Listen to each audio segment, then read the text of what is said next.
Hey everyone, welcome to Eyes On Geopolitical Podcast. I'm Jack Murphy, and today Dimitri is out because he got something eating at the buffet. So he's sitting upon the throne, holding on for dear life as we speak. But we got a great cast of characters here today, joined by Mick Mulroy, Marc Polymeropoulos, and Jon Hackett. Really happy to have all of you guys back on the show. Thanks for coming on a Sunday afternoon. Good to be here. Yeah, great to be here. Poor D, what the heck? I hope he's got a Yeah, nice bidet. He needs a it wasn't bidet Greek to food, was clean it? himself It up. wasn't a Greek food buffet, I hope. He needs a little bidet with a little hot water splashing and, won't get irritated. A little slap Ooh, and tickle, he'll be fine. All right. So on the agenda today, unless any of you guys have things you'd like to add, I got Iran. The ceasefire is ending, I think, in a week. Uh, Talk about foreign intel services, who's better than who, and the story that came out this week about the CIA starting up some sort of Cuba task force. So I don't know. Do we want to start at the top with Iran? All right. Sure. So, uh, any thoughts on what's going on with that as far as the negotiations I mean, it's seesawed back and forth so much that honestly, I'm not keeping track of it. So what's interesting today, just to frame this, and then because others are smarter than I on this, but everyone beats up on Axios all the time, but they are kind of a reflection of what the administration is thinking. And Barack Ravid and Axios, Ravid had a conversation with Trump today. He basically said he's doing nothing. He said there's nothing's going to happen. He's going to keep the status quo and essentially try to squeeze the Iranians economically. Clearly, he does not want to go back to any kind of military confrontation. I think we've certainly talked a lot about the lack of military options, and there's reports that Chairman of the Joint Chiefs Kane and Admiral Cooper basically told him or warned him about essentially that a lot of these are not going to work. So this is where we are now. But I think the key thing, and maybe Jonathan, you can jump in on this because everyone is going to be, okay, so this is going to be the U.S. policy. What is Iran going to do? And I think that with the old adage of the enemy gets a vote, I don't think the Iranians are going to sit around. Isn't there an opportunity for them to increase hybrid attacks, to increase the use of the proxies, and to continue striking ships in the Strait of Hormuz? It's not like the Iranians are going to sit around. They're going to inflict some pain because they seem to have a bit of leverage and they think they have the upper hand. What are your thoughts on that?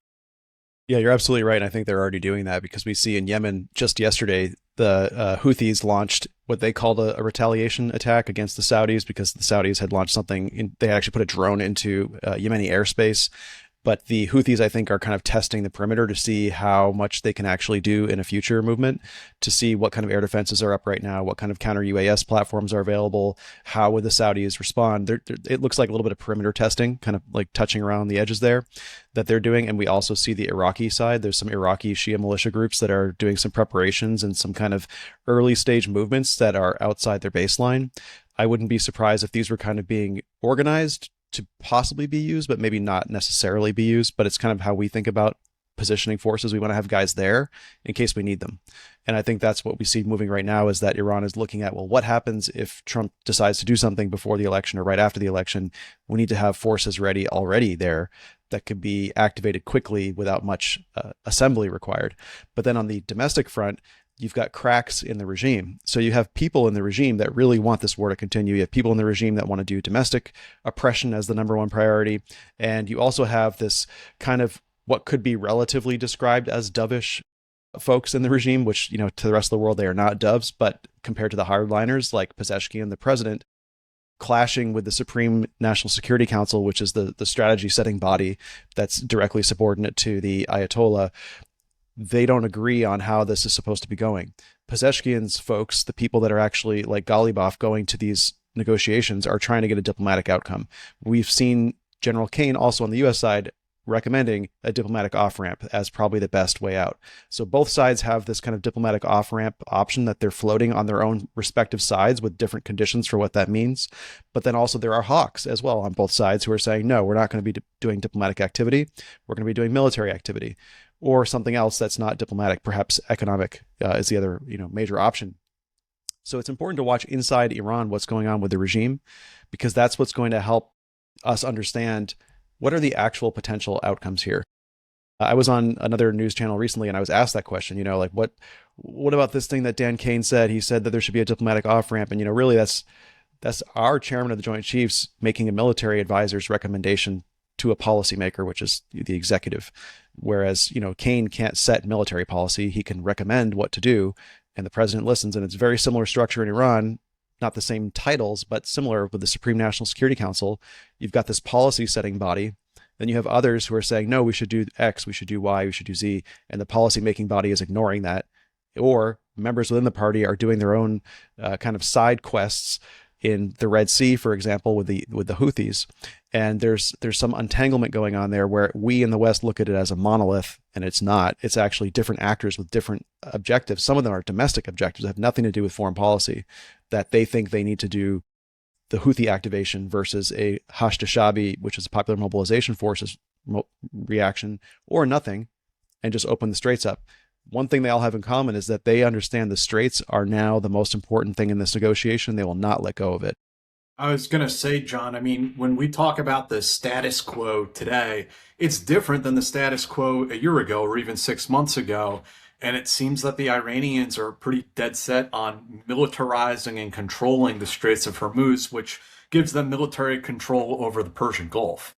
Are we going to accept that? They want to monetize it. So before it was about control, especially in the early days of the war, when they're like, we just need to get this under control. This is part of our sovereign territory. If you look at maps, when Abbas Araghchi, the foreign minister, is speaking on his podium, behind him is a map of Iran. And you can see it's not just the land that's the map of Iran. It's also the Caspian Sea and the Persian Gulf are part of the map. This is a new development. This was not this way. So this is just something to kind of think about symbolically. How are they viewing this situation? Well, they've already changed their maps in a way that is not good for us. It's not good for the status quo before the war, status quo ante, right? So they seem to be coming to this with the idea that there is more to be gained than what they've already gained. They're going toward a monetization, which I've seen estimates of up to 7% of the value of cargo passing through. They've also floated the idea of inbound traffic being handled by one of Oman or Iran, while outbound traffic is handled by the other country.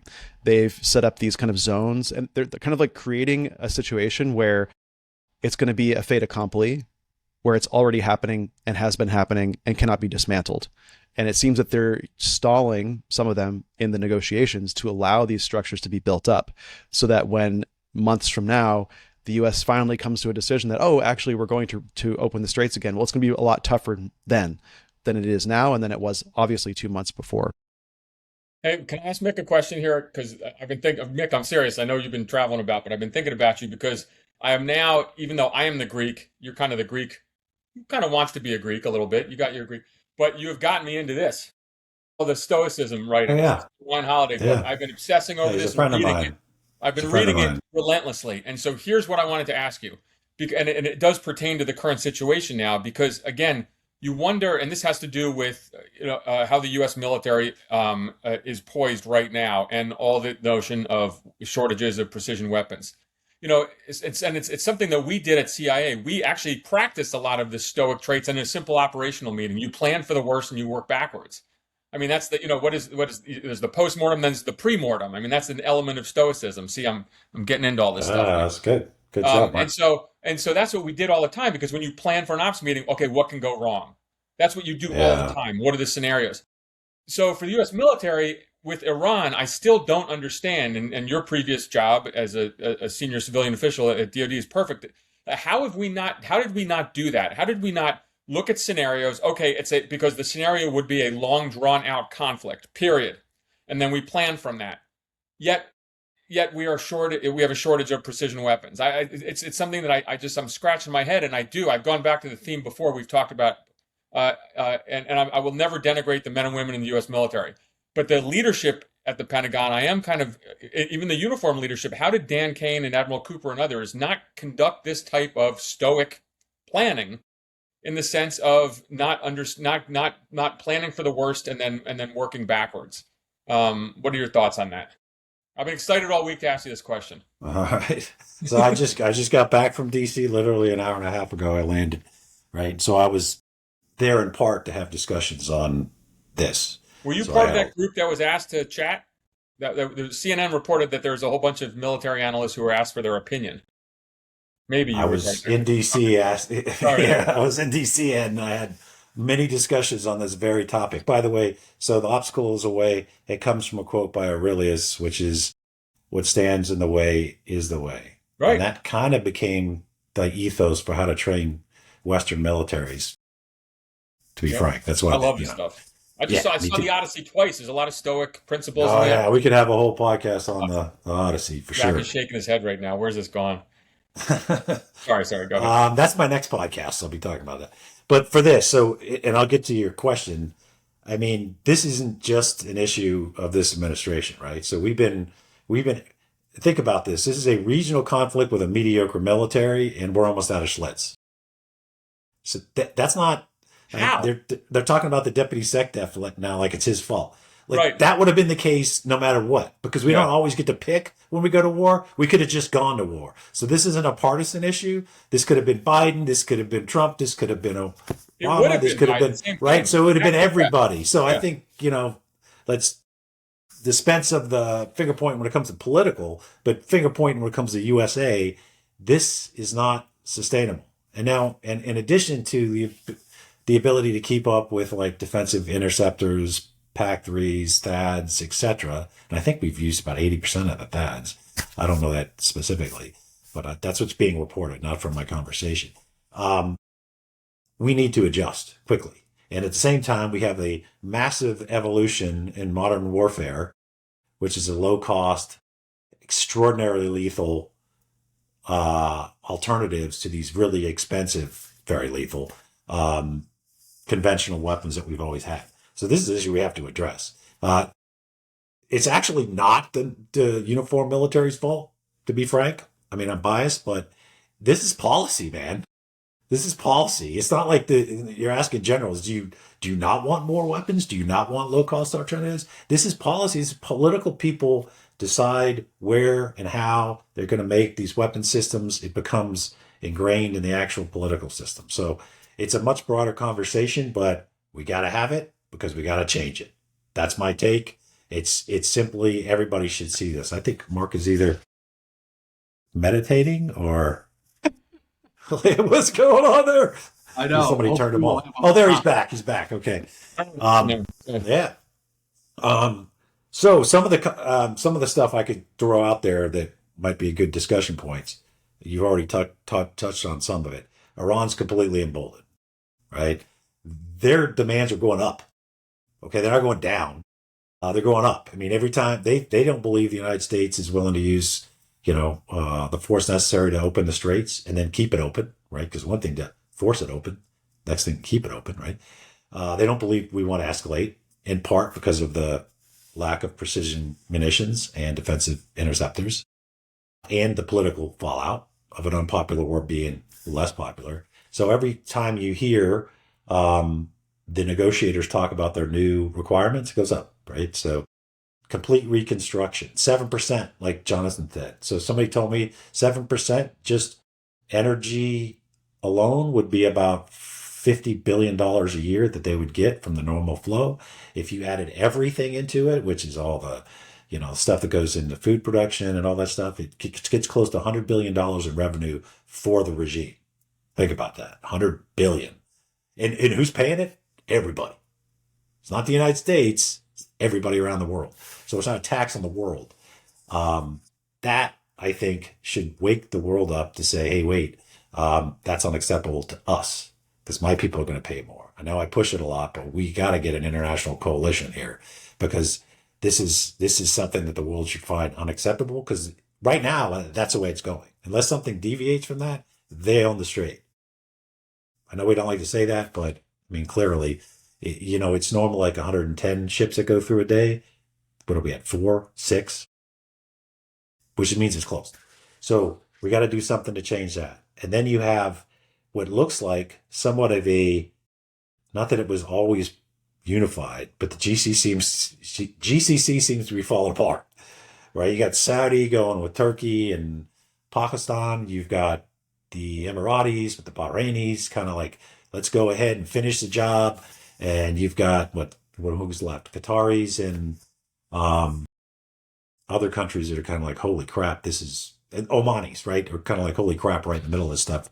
We need to get this resolved. So we have a splintering of our allies and partners who I think are now really concerned about their security going forward and whether we're willing to defend them.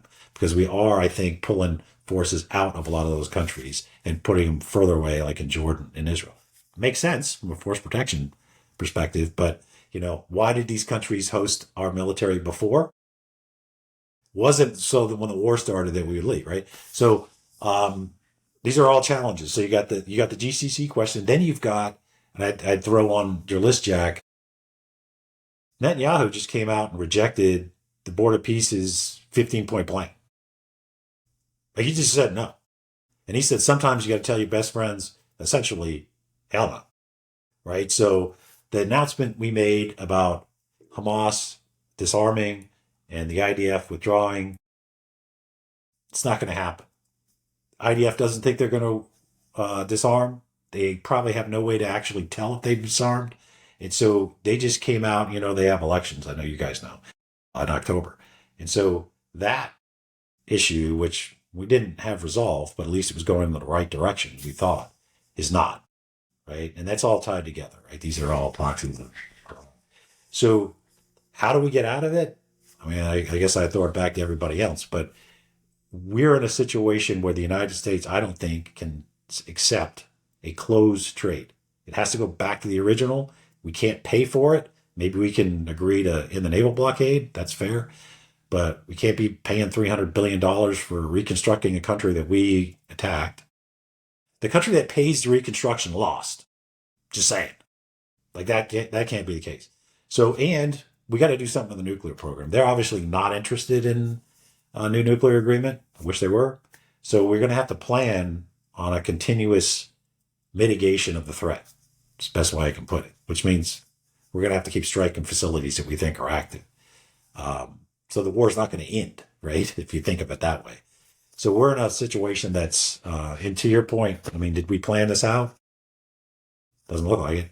But we are where we are. So going forward, how does the United States come out as a strategic success?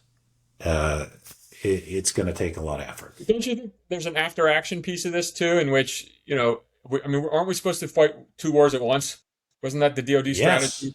And we can't fight one war, which is like against a second-rate military, and sustain it. I mean, I still am just mystified that there wasn't more planning involved, or at least if U.S. military officials were not stronger with the president saying this is not sustainable. We can't do. I mean, there's. If you look back, I remember, when I was in government talking to the Israelis, and there were some Israeli Mossad chief, Meir Dagan, one of them, who would tell the Israeli prime minister, we cannot attack Iran. We should not do this, period, end of story. And I don't see that from U.S. officials. The people around Trump don't have that ability like a Jim Mattis had on the first term, saying, no, we can't do this. I don't see that. I don't see Kane strong enough doing that. Certainly not Hegseth. And so maybe that's why we're in kind of the pickle we're in. Well, yeah, I mean, that's like a larger political question about, what happens when a president installs a bunch of sycophants around him, and your advisors, the people that are supposed to, help you make good decisions, are actually just telling you what you want to hear. And I think we're pretty clearly in that situation right now. But I wanted to ask you guys also about this article in the Jerusalem Post. And we start talking about insurgents in Iran and foreign groups, and we've talked about arming the Kurds in the past, and I know, John, you've also expanded on some of the different rebel groups in Iran. This article is claiming Basij singer abducted and tortured to death as group Ashtara Zero Day claims responsibility. Have you guys seen this article? And what's your thought about who this group could be? Do they have a daddy, and is it us? So this group is actually an interesting one to look at from an open source intelligence perspective, using analytical tools. Their Instagram became active in December 2025. They made a few posts up through January and then stopped. Remember, the war started February 28th. There were no more posts until April. And the posts in April were different than the posts in January. They were still in the same category of material, which was anti-regime posts saying, you know, like the Basij have been murdering us, which is true. The Basij were out there shooting and killing and slaughtering people. But there was no communication from January to April. In April, when they came back, they started focusing on doxing specific Basij people, saying, you know, this guy lives at this house. He was there at the protest and killed these people. We will pay you using cryptocurrency on a Telegram channel if you kill them and send us a video of you killing them. As soon as we receive the video, we'll pay you. And this is all from Farsi posts. So what I'm saying to you does not exist in English right now. I've read the Farsi side of it. And it's very interesting to see that shift in narrative. Of course, these things are all inferential. We don't have the full knowledge of what's going on. So this is just an inference, but it seems that there was a shift in control or a shift in narrative that occurred probably in March that pushed whatever this group was, if it is a group or single individual, toward something more targeted, more violent, more real in the real world, rather than just reporting past events. They're now focusing on future activity. And they are, I believe, another one of these groups that is supporting Reza Pahlavi, if I read correctly. So based on the Farsi side of this, you know, I actually kind of looked at this to question that as well. I don't see really clear indications that this group is a monarchist group or supporting the monarchy. It seems that they're more anti-regime. And from previous discussions we've had, you know, there are a lot of groups that have the same thing in mind, and that is they want the regime gone, but they don't agree on what should come the day after. And actually 0 day in the name of the organization, you know, when I first see that, I used to work at NSA. When I hear 0 day, that means an exploit that needs to be fixed right now, or else there's going to be a problem in the system. But actually 0 day in Farsi has been used throughout this conflict to refer to what happens the day after the regime is gone. Interesting. Okay. So and I think Westerners might not pick that up, and they'll see 0 day and think like, oh, this is, you know, some cyber thing. No, it's actually very much domestic. For domestic Iranian consumption is not designed for Western consumption. That's another key point to pull out here. The media that's around this is not in English at all. And it's written in a way that is common within the Tehrani Farsi speaking youth, like let's say up to age 30 maximum kind of way of writing. So there's clearly a target audience and clearly a specific, you know, way of talking this is going toward. And in fact, the article here that's discussing this, the group actually didn't claim responsibility for killing this Basiji. There's a pretty gruesome video of somebody knifing this dude to death, like in a horrific, slow burning way. And he was accused of killing some protesters, and that's why they killed him. But the video was sent to this group, and then the money was sent to these people who made the video. And so there's a lot of interesting stuff. Another questionable, interesting thing is a lot of what we know about the murder in particular of that Basiji is not from the group. It's from regime-linked media sources like Fars and some other IRGC controlled media. So there's something going on here domestically within Iran about this group that's definitely got alarm bells going off. And interestingly, another Tasnim News, which is an IRGC controlled media organ in Iran, they published an article about this Basiji getting murdered and how terrible it was. And then within hours, they took the story down. So this is just very fascinating to kind of watch this all play out in Farsi, by the way. This is not for Western consumption again. So there's something going on here, and it's hard to say, is it actually happening? Is it real? Is it the way they're describing it? Who is doing this? This could be Mossad. It could be the United States. It could even be the regime doing something to justify something else. For example, because they killed they hung 4 of the people that they accused of being involved with this. So the question could be, were they just looking for a justification to execute these people that they already might have had captured? So there's a lot of questions here, but there's certainly something interesting going on in here that was meant for a very specific audience and that we are now seeing. You know, we've always wondered about the possibilities of covert action. I mean, we saw this botched Israeli plan, and there's been really extensive reporting on that in the Israeli press. It's really remarkable. This is the covert action plan using the Kurds, using the recruitment of former President Ahmadinejad. But there's got to be other stuff going on. It's not Mossad didn't just take a knee, and I would imagine the agency has something cooked up as well. And so who knows? One of the things that's really interesting from after serving at CIA for a long time, and then getting upset when all the covert action plans that we ran always leaked. You don't see as much leaks on this kind of stuff now. Jack, I know you dig like crazy when you and Sean do all your deep dives on stuff, but the major covert action plans of, at least Mick, when you and I were in, whether it's in Afghanistan or in the Syria program, all that stuff came out in the press. I don't see a lot of that now. It's kind of I don't think there's as much happening as there maybe was back. that could be it as well. So, but I think covert action, probably should play a big role now, since the military option is really not as much on the table. But I would imagine they're considering these things. Mick, what do you think? So I don't know, obviously, or if I did, I wouldn't say anything about it. But I mean, my view is covert action should be continuous. Yeah. Like you don't just start covert action because you started a war, right? I mean, it's a little late. I'm not saying that's what we did. Don't know. But like that's when it leaked, the Israeli plan. It's like, hey, let's arm the Kurds. I mean, now? And then to talk about it, of course, puts a giant bullseye on these guys. Right? My understanding was they could muster around 4,000. Right? Can you imagine going against the entire RGC, the besieged, and the Iranian military, 4,000 people that just got armed yesterday? That's not going to work. So, again, I don't know. I wouldn't be talking about it, but I think we should have a long-standing, very broad. I think Jonathan brought up before. Can't just be the Kurds. That's not going to work. There's plenty of other groups. What they need is coordination, and that's where I think we could come in to coordinate, to plan, to train the leadership, to organize that stuff, and then obviously to equip. We should point out, Mick, I mean, you have direct experience in this kind of activity in this part of the world. You were one of those teams in northern Iraq. Actually, one of the other team was Sam Faddis, who recently passed away. But I mean, I think both of those teams did some pretty incredible work as far as like sabotage behind enemy lines. And but Jack, let's just be clear, our team did a little bit better than the other team did. Me and Mark are on the same team. No, Jack and I are on the same team. I mean, a lot of that's been out. So, I mean, it's an example of what you could do. They're Kurds, right? What you could do with motivated militias, right? I mean, we saw it also in the fall of the Taliban in Afghanistan, but that was the same thing in northern Iraq, the team that me and Mark were on. And as you said, Sam was the overall leader. We were on a separate team, but he was I think, I'm biased, but that took on Ansar Islam and Operation Viking Hammer, us with 10th Group. Handful of Americans. I was there. Like, you'd be surprised how few Americans. There were like 6,000 Kurds and maybe 120 Americans.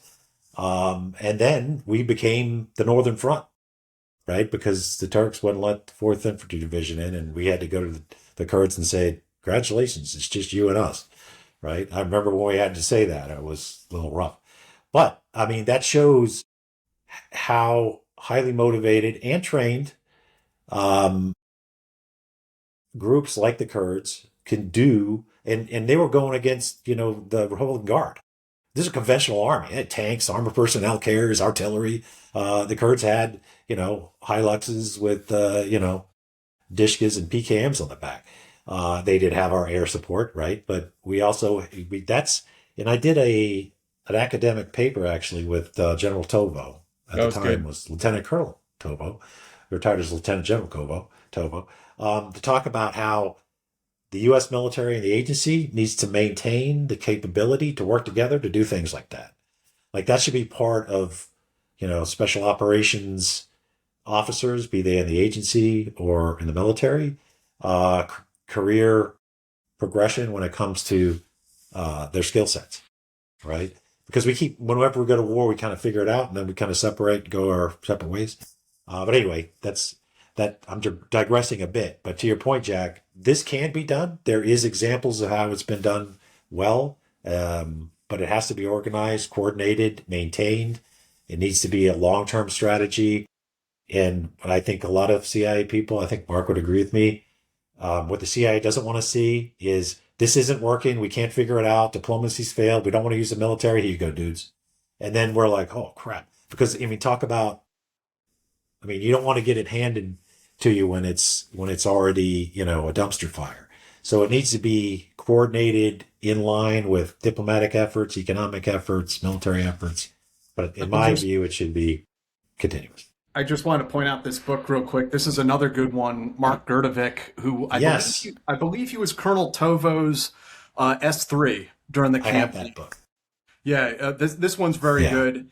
And geez, Sam Faddis wrote one also that was pretty good. Let me see if I can pull it up here. Here it is. The CIA War in Kurdistan. That one's worth reading also. Where's that? Where can people find that academic paper you mentioned, Mick? I was Middle East Institute. It was me, General Tovo, and Uncle Andy, who went by Uncle Andy. He still does, but Well, yeah. That was really good, and it was also cleared by the agency, which is actually really helpful Yes. for the rest of us because I've cited that about a billion times, not to get in Oh, trouble. thanks, man. So no, Appreciate and I totally agree because with the end of the GWAT, everyone grew up together with our military counterparts, and then just naturally with the great power competition, everyone drifts apart, and that's not good. It should be institutionalized. But one quick thing, Jonathan, I don't know if you saw this, and it does go to the notion of covert action and kind of narratives, but the new Mossad chief, Roman Goffman, basically fired his deputy, also fired the head of the Iran operations division and their head of analysis. Pretty remarkable. That seems to me to be an indictment of something in this campaign. I mean, and of course you don't see any of that on the U.S. side, but for the new Mossad director to come in and can the chief of Iran is pretty extraordinary, and the chief analyst. What do you think of that? Well, the challenge too is, Yeah. it seems that the war plan that the Israelis had that they presented to the U.S. was really contingent on the U.S. persisting and actually like continuing to follow through. And it's possible that the plans that those individuals put together fell apart inside of Iran, which we don't see because they're all happening behind the scenes. But things probably fell apart because that contingent requirement of U.S. participation following through wasn't there. And so there probably wasn't this alternative COA built into it because when you're selling a sales pitch, you don't want to say like, well, in case this fails, we're also going to do this, because you don't want to just suggest that there's going to be failure possible when you're selling it to the United States, because you want the U.S., especially the people that heard it in that room of 8 people, they need to hear success, success, success. And I think that failure probably was minimized and de-emphasized. And now those gentlemen are probably seeing the effects of that minimization in their own, behind the scenes politics in the organization. But of course, there's nothing on the U.S. side. There's no accountability on our side. I mean, it's a pretty stark contrast. And then the former Mossad folks that I know are all pissed because they think they're getting blamed for this when it's, Netanyahu's the one who, of course, signed off on everything and was really pushing a lot of these plans as well. Yeah, we saw the same thing in Gaza too. I mean, right after 2023 October, there was a lot of blame, finger pointing, and none of it was at Netanyahu, at least, right. Publicly. Shin Bet chief resigned. Right. Ronan Bar. So guys, here's a mixed paper that he wrote with Ken Tovo, who was the commander of 10th Special Forces Group when this happened. Irregular Warfare, a case study in CIA and U.S. Army Special Forces operations in northern Iraq, 2002 to 2003. Definitely worth going to find that one. So to switch topics, Mark, you wanted to get into, and I have not read this article, but you wanted to get into that there was a rating of intelligence services across Europe. Great. It was just great fun. This is it's all over the place. I think it was the Telegraph, I don't know, but then the Guardian published it, the Times in the UK. So basically, it was a peer study amongst all European services and ranking the top intelligence services in Europe. And MI6 came out on top. France was number 2. I think Germany was 3, which is ridiculous. But there, and all, of course, everyone, the Brits, and I know a lot of former and current British officers, and they're absolutely out of their mind with glee and happiness now. Even if you remind them of the Cambridge Five and all the other things that happened, it doesn't matter. But ultimately, it's pretty interesting, and a lot of it has the reason why I wanted to raise it was a comment that in the article that Ralph Goff, who's a very well-known, very respected I know Ralph. agency officer, you know him well. That he made talking about how good the Brits have been in Ukraine, and I think there's this undertone that we all have, and the Brits never talk about it, but the British security services and British special forces have done very, very well there and been way forward leaning, and so that's interesting too. And then the other part that I thought that was fascinating was, and again based on my experiences, the end of my career, which was all Near East and CT until the end, which was Europe, was dealing with the French, and how the French, and I found them to be really incredible partners on CT in Africa, to the point of where they do not have the same kind of rules that we have.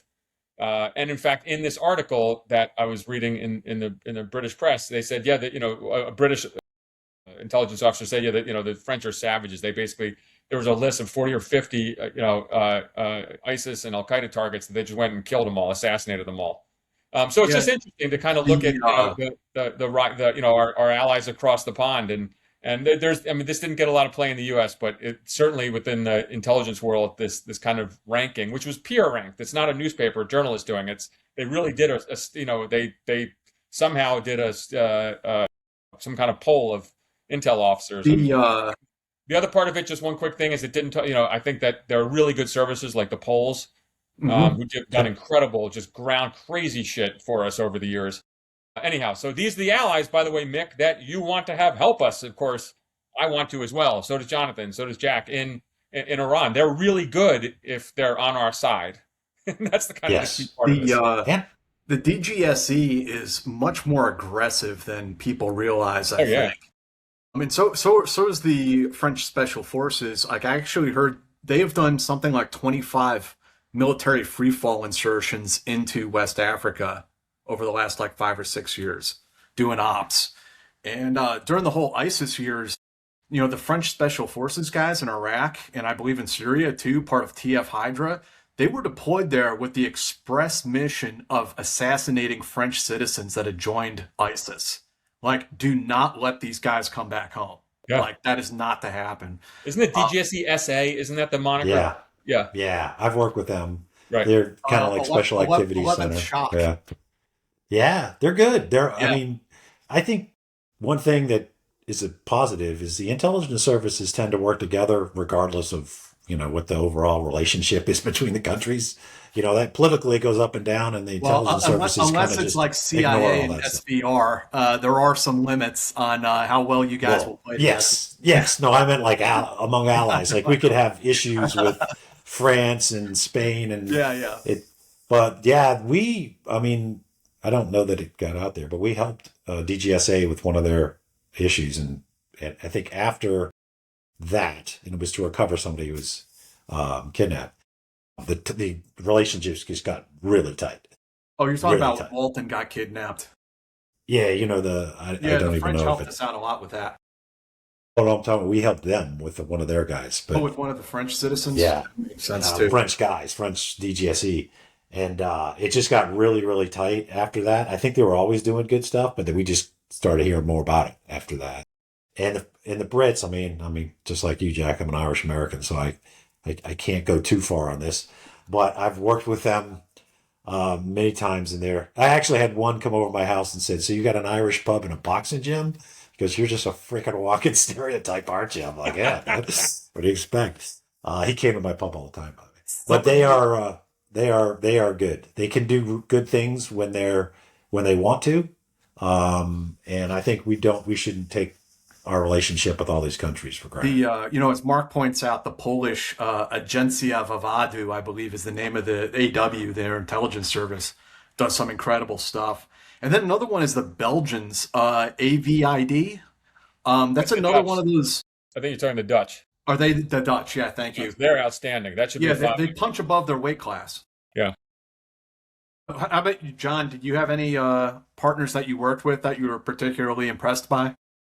As far as direct action, it was Densus Lapan Detachment 88 in Indonesia. They did some of these highly orchestrated assassinations inside Indonesia. One of them, they killed this guy named Dulmatin, who you can look up. He was a bad guy in Jamaah Islamiyah, but they basically fixed him in place using his webcam while he was in a internet cafe.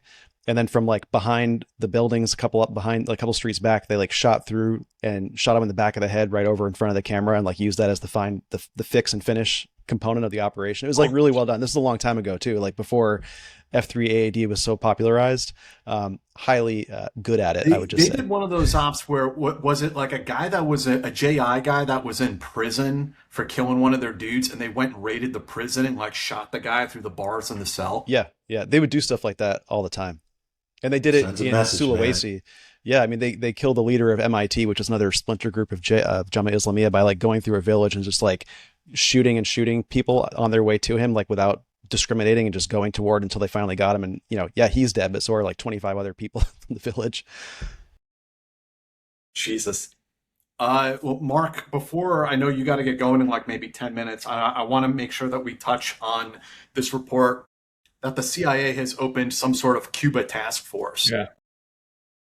So this is a big deal, just in terms of priorities. I mean, I think that's the way you got to look at it. Now, Adam Entus wrote this for the New York Times. Entus is extremely well sourced within the agency and has written on Cuba for years.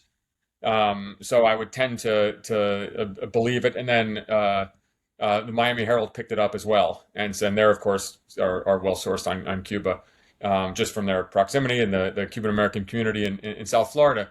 But I think it's important just in the sense of this is something that obviously Secretary of State / National Security Advisor Rubio is of paramount importance to him personally. And when you set up a task force, you do so to increase obviously collection, both human intelligence, signals intelligence, imagery, open source. But that means you're pulling resources from somewhere else. The agency has a finite number of people and money and resources. I would imagine there probably will be similar efforts in other places in the U.S. national security kind of ecosystem. And that's done either to support future military operations or covert action, which also could be covert influence. So it's not necessarily a coup, but it's influence operations. But you don't do this if something is not afoot in some fashion.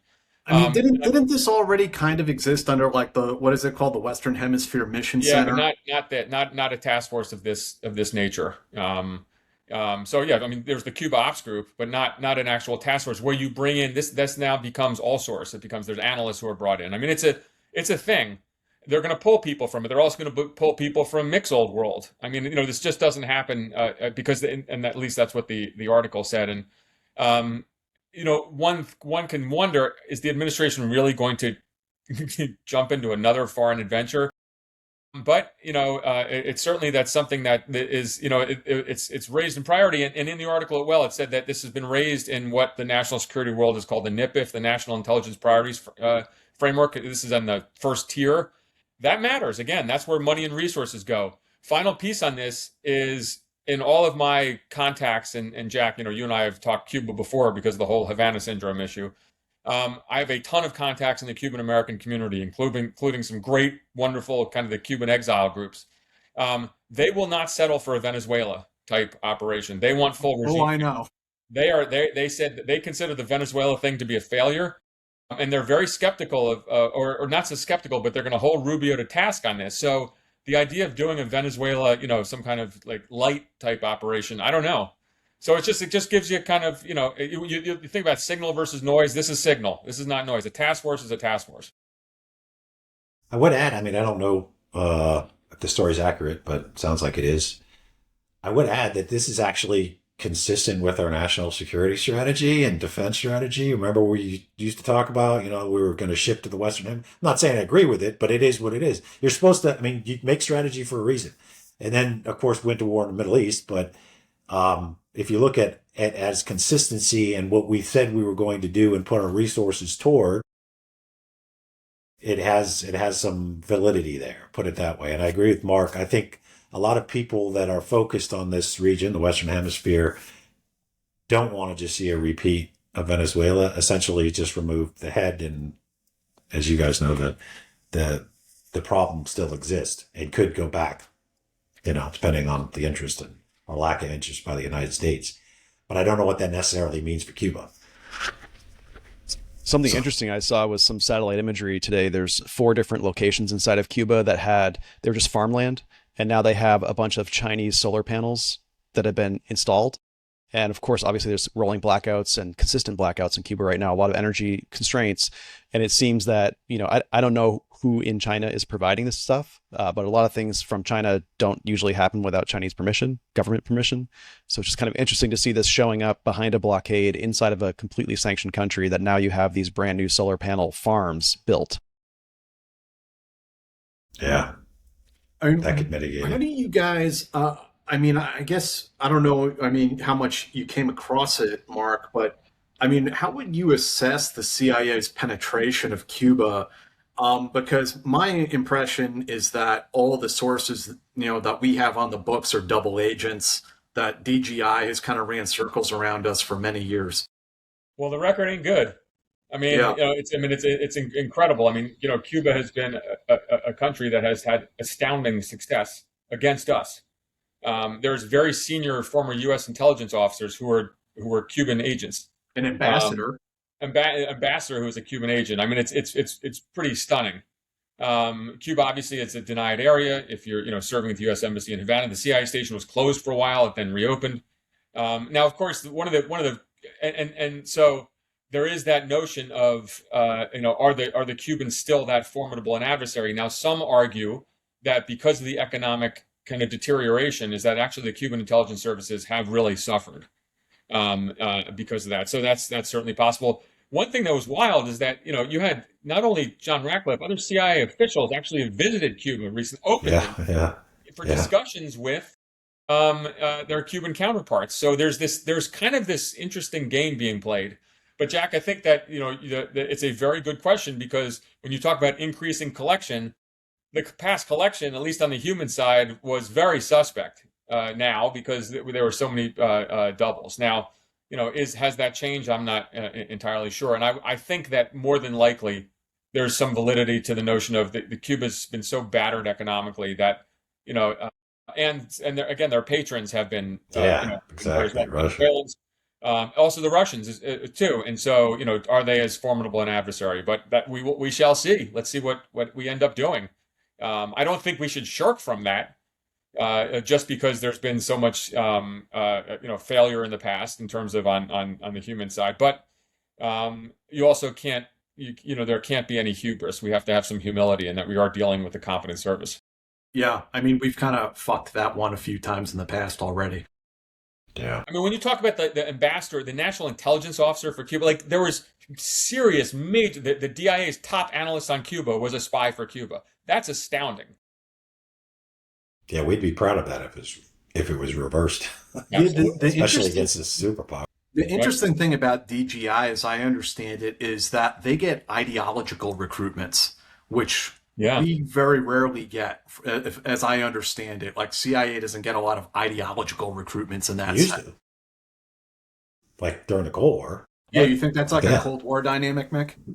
Yeah, I think during the Cold War, at least from what I wasn't around then, but at least from what I know, that a lot of it was, the opposition to the Soviet Union and the desire to ensure that there wasn't, Third World War. I would call that ideological. I'm sure. But I think there's a chance that Jonathan and Mick and Jack and Dee, all of us are going to be talking Cuba in the next month or two. Now, is it going to be before the elections, midterms or not? I don't know. But, and it's crazy, by the way. I mean, Venezuela, Iran, like, are we really going to do another little foray? But I think the one thing with this administration, this is not ideological or political, you'll be shocked, I'll say something neutral, is that you should never say never. I think that's a fair statement. With things that you thought couldn't happen certainly can happen. And so I think we'll be talking Cuba soon. Yeah, I've been told that some of these talks that are happening up at Camp David, they're kind of being advertised as being about Iran, but actually Cuba is is the main topic of some of those talks. One other thing on this for Jonathan and Mick, like why the hell did we do all our TDYs and PCSs in the sandbox? Like, I'm sorry, Cuba is a little bit more fun. Yeah. Well, not if you're a CIA station down there. How do we get stuck with the sandbox? I got to go to some Latin American stuff and Far East, Philippines, etc. But I don't know. The other thing that the people aren't talking about, but I tried to, somewhat unsuccessfully this week, is Ukraine. Yeah. Like Ukraine right now has stopped the Russians. Like they're not advancing. They're getting slaughtered. They are striking facilities way beyond where we thought they would. And they are getting almost no U.S. support. Like it is really little support. And even the idea that they were going to be able to manufacture like the PAC-3s and stuff, because right now they're literally, I think they're almost out entirely, right? That's why they're getting hit so hard. I don't even know if that's going to happen. So I would I will beat the drum, even if it's not what the news is talking about. Not only is it the right thing to do, right? We are the leader of the free world, but we have an opportunity, if we have to play this card, to help them win. which means we'd win, right? So I'm just saying we need to win, right? So like if we win in, not that we need to, I mean, I'm not advocating we run around claiming victory for the Ukrainians who did 100% of the work. But if we want to get behind a winning cause, not only is it the righteous cause, but these guys already proved they can win by themselves. Can you imagine if we gave them full throttle support?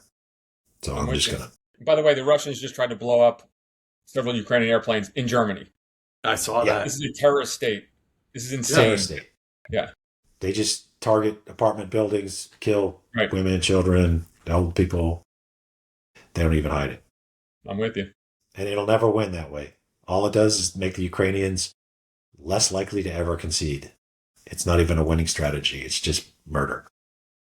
Well, it's interesting to see the targeting of wild berries like the Russian Amazon. Yeah. Because that's purely an economic target. You'd have a hard time saying that that's a military target or it's a dual use facility.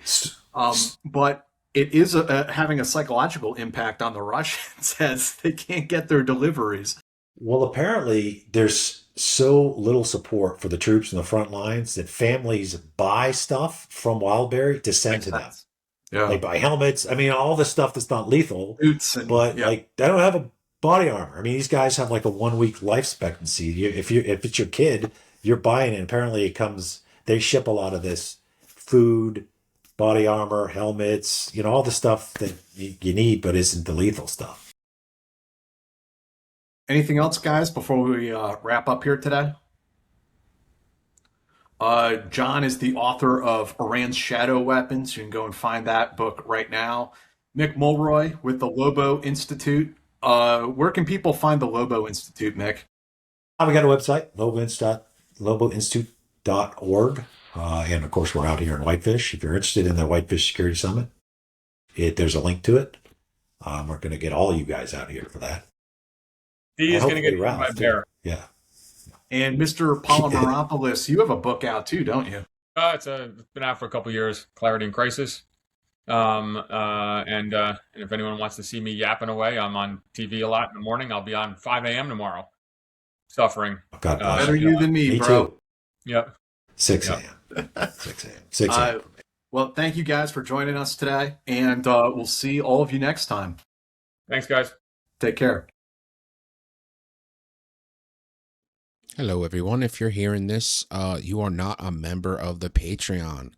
You can get your hands on ad-free episodes that come out early, and you can ask us questions. Maybe we'll answer them. You can also watch the Team House podcast completely ad-free and early, and you can also watch it live as we interview our guests. And it's the best way to support the channel. So if you're open to it, you can go to patreon.com/theteamhouse. That link is in the description. We appreciate the supporters, and we hope you would consider being one. So it's patreon.com/theteamhouse. Thanks, guys.